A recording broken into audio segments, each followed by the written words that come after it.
Last year we did a Kona preview and started it with, on the second weekend of October every year, the triathlon world's attention is all in one place, Kona. Yeah, well, a lot of water has flown under the bridge since then. The World Championships are still in Kona.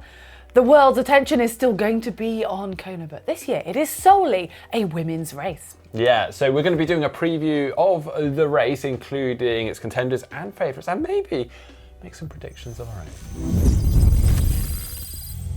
Well, last year we went into Kona Race Week with quite a lot of curiosity. It was, for the first time, going to be held over 2 separate days of racing. The women racing on the Thursday and the men racing on the Saturday. And from what we could see, it was a success. However, the locals disagreed. Having double the amount of road closures and inconveniences, it was not for them. And as a result, we will not be seeing 2 days of racing at Kona at the World Championships again. Yeah, so Ironman had a choice. Do they make the Ironman World Championships a single day format again? Do they take the race elsewhere, or do they split the race over 2 different locations?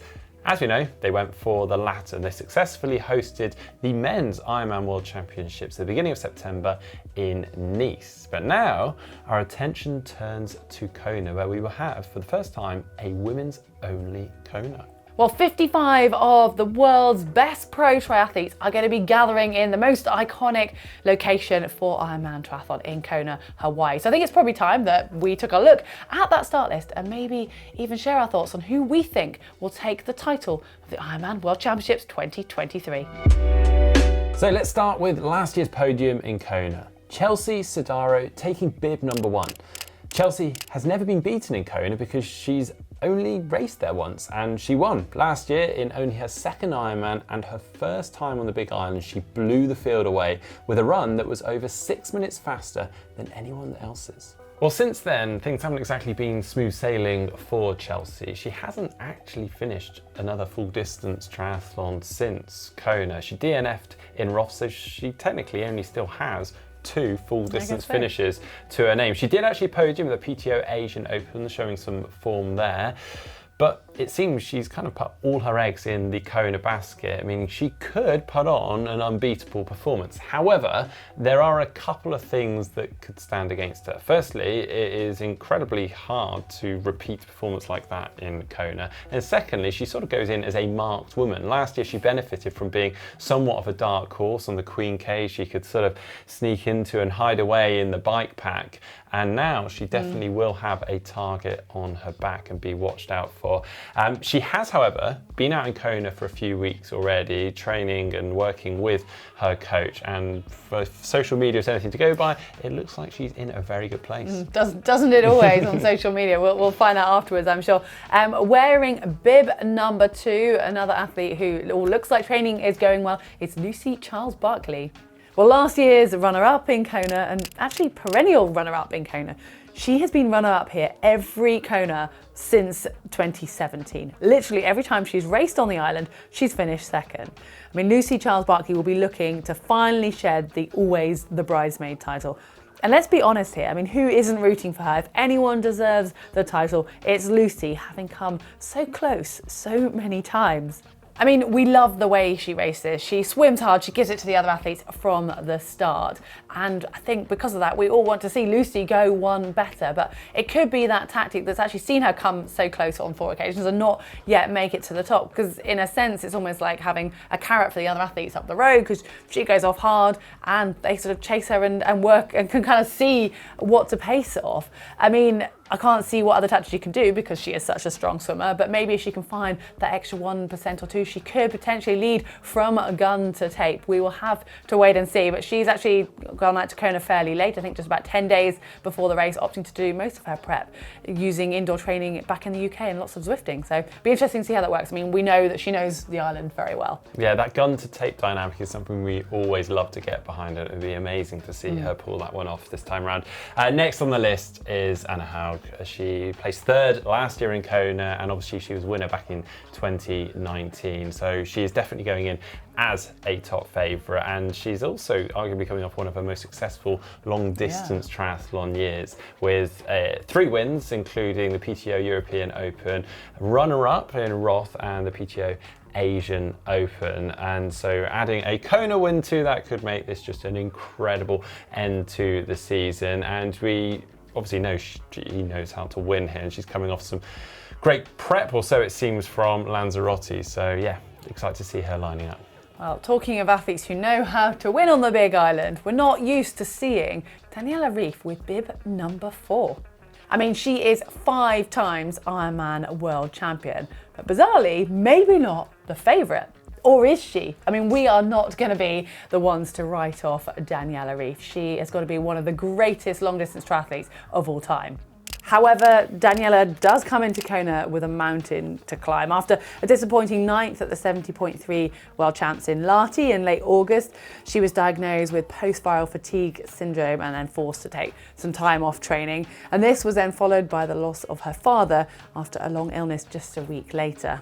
But this is Daniella Rhyf we are talking about. Back in June, she won Challenge Roth with a new iron distance world record time, taking 10 minutes off Chrissy Wellington's best, and I think surprising herself. And she's actually just posted a picture recently on Instagram saying that her body's adapted well to the altitude training and she's feeling great being back at sea level. So can she equal fellow Swiss athlete Natasha Badman and win Kona 6 times? Probably. Can she do it this year? Possibly. Yeah, that's a big one. Well, next on the list is Laura Philipp, who unfortunately was on the receiving end of another of Ironman's infamous dubious penalties. So she received a 5-minute penalty on the bike, and had she not received that, quite likely would have posted the second fastest bike split of the day, but more importantly, it affected her race position. We're not going to rehash all of that, but it was a very odd one because, from what it seemed, she was one of the workhorses on the bike and quite often on the front of that bike group. Now, we've seen Laura put together some amazing performances over the last few years, including runs in the 2 hour 45 mark, both in Austria and Hamburg. Sadly, COVID put her out of the Ironman World Championships in St. George, and then obviously she received that 5-minute penalty at the Ironman World Championships in Kona. So we actually haven't seen Laura performing at the World Champs to her potential. So could this be the year? Well, she seems like she's in good form with her win at Ironman South Africa, 3rd at Roth behind Daniella, and she's been actually out in Maui for the last few weeks acclimatizing. So yeah, she's looking good. Interesting to see. Well, next on our list is our second Brit, Kat Matthews.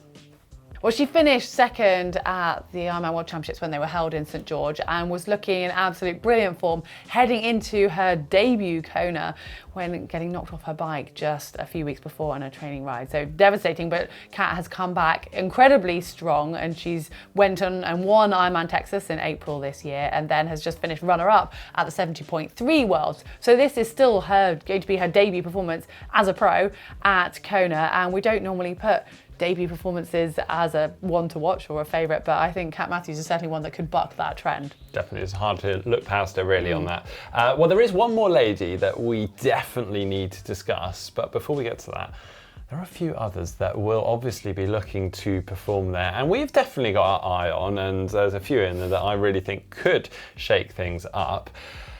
And also because, well, just in case they do go on and win it, we just want to make sure we've ticked all these boxes, and you can't say... You've got your disclaimer in now, Mark. Yeah, Let's the disclaimer's there. So, Lisa Norden, she actually placed 5th last year and was actually the recent winner of Ironman Sweden.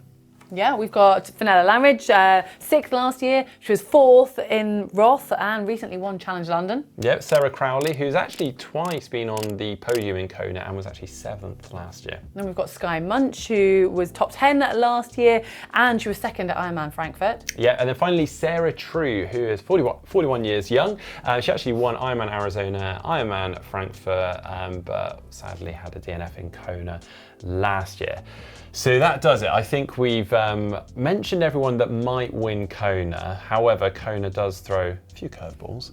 We've got 55 very strong women starting on the line there in Kona, but I think there is one we need to discuss. Oh yeah, Taylor Knibb. I mean, there has been a big question mark over whether Taylor will race, and there's been a lot of rumours around it. And when we spoke to her a few weeks ago, it was a definitely maybe. And then she put out this video and she said, "I'll confirm that I am hoping to be on the start list on October the 14th in Kona. I mean, she's qualified for the slot through winning Ironman 70.3 Worlds back in 2022 in St George, and she's obviously qualified for the next ones from winning that race again, the one in Lahti in Finland. And when James spoke to her, she said there were obviously a few positives, a few reasons for why she would go and do it, such as she's going to be there anyway because her mum is racing in the age group field, so she's going to support her, which is cool. She's fit and apparently nothing else in her calendar because she's got Paris next year, which she's already qualified for, and the focus, I guess, will come back to that next year.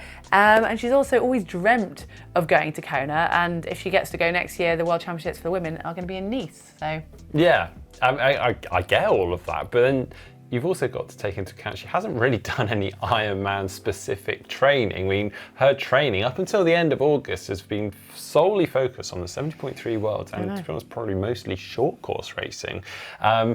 But one thing is for sure, she is a phenomenal talent, and even as a Kona or Ironman novice, if she's on the start line, you definitely can't look past her as a contender.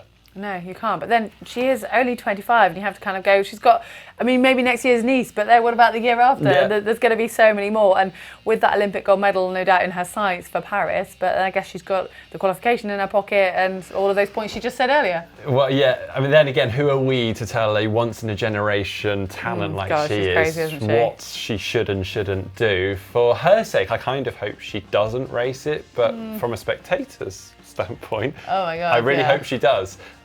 So yeah, I mean, I would obviously like to see her taking the gold in the Olympic Games next year. Yeah, and then So I bringing hope up she doesn't scupper that. We'll jeopardise that. that. Yeah. Well, we will have to wait and see. Anyway then, let's go for it. Predictions. Okay. Do you want to go first? I love the way you throw it to me first, Mark. You always do that. I won't steal them this and then time. you come out with ones and I'm like, oh no, maybe I should have done that. But okay, I will take it. I'm going to say Anna Haug for the win.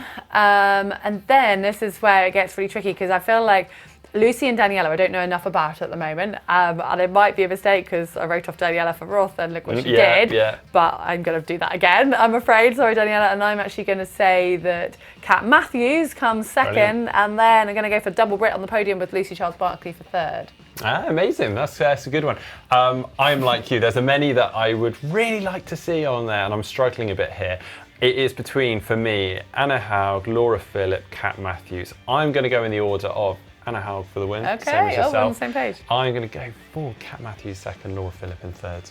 Oh, so that's our very- top two are the yeah, same. very- So it's just yeah. Laura and Lucy that we're swapping out. I really My messed up on goodness. my Kona predictions though, so Yeah, I we wouldn't never hold really up too revisit much. them, so I'm sure people will forget. Well, let us know what you think in the comment section down below. Give us your top 3 predictions. We'd love to hear. We can have a little chat about it in the show or something. Yeah. But thanks for tuning in. I hope you found this enjoyable. If so, please do get a thumbs up. Give it a like. See you in Kona.